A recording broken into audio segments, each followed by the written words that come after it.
ગુરુ પૂર્ણિમાના પાવન અવસરે રાચરડા સ્થિત નીમ કરોલી બાબા સંકટ મોચન હનુમાનજી મંદિરે વિવિધ ધાર્મિક કાર્યક્રમોનું આયોજન કરવામાં આવ્યું હતું।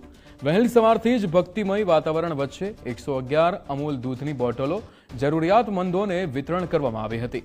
200 વિદ્યાર્થીઓએ હનુમાન ચાલીસાના પાઠ કર્યા હતા, જ્યારે સાંજે 21 હનુમાન ચાલીસા, ગુરુ ભજન, ગુરુ પાદુકા પૂજન અને ભંડારાનું આયોજન કરવામાં આવ્યું હતું। પ્રસંગે અંદાજે 5000થી વધુ ભક્તોએ દર્શન, પાઠ અને પ્રસાદનો લાભ લીધો હતો। એ બાબાજીનું મંદિર અહીંયા અમદાવાદમાં રાચરડામાં બનાવેલું છે। તો આજે ગુરુ પૂર્ણિમાના શુભ અવસર પર સવારથી મંદિરમાં વિવિધ કાર્યક્રમ ચાલુ છે। સવારે 8 વાગ્યાથી 1111 જેટલી અમૂલની દૂધની બોટલોનું વિતરણ શહેરના વિવિધ વિસ્તારોમાં જરૂરતમંદ છાત્રોને વિતરિત કરવામાં આવ્યો હતો।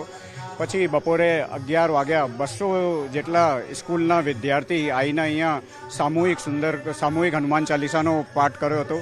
અને પછી સાંજે અત્યારે 7 વાગ્યા 21 જેટલા હનુમાન ચાલીસાના પાઠ કરવામાં આવેલા છે। આ મંદિર એટલું ચમત્કારી છે કે અહીંયા એક વખત આવીએ પછી વારંવાર એવું થાય છે, ખેંચી લે છે બાબાજી આપણને આપણી પાસે।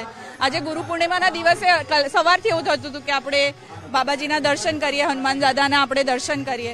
એટલે અહીંયાની જે આપણે કહેવાય ને કે જે મહિમા છે એ એટલા માટે છે કે અહીંયા કંઈક અલગ જ અનુભૂતિ થાય છે હંમેશા જ્યારે પણ આવીએ ત્યારે। રવિવારે અહીંયા જ્યારે સુંદરકાંડ પાઠ થતા હોય ત્યારે પણ એવી અનુભૂતિ થાય કે આપણે બસ આખા સુંદરકાંડ પાઠ પતાવીએ, સરસ રીતે ભગવાનની જે આપણે ચરણમાં વંદના કરી શકીએ, એનાથી જે આનંદ મળે છે એ અદ્વિતીય છે।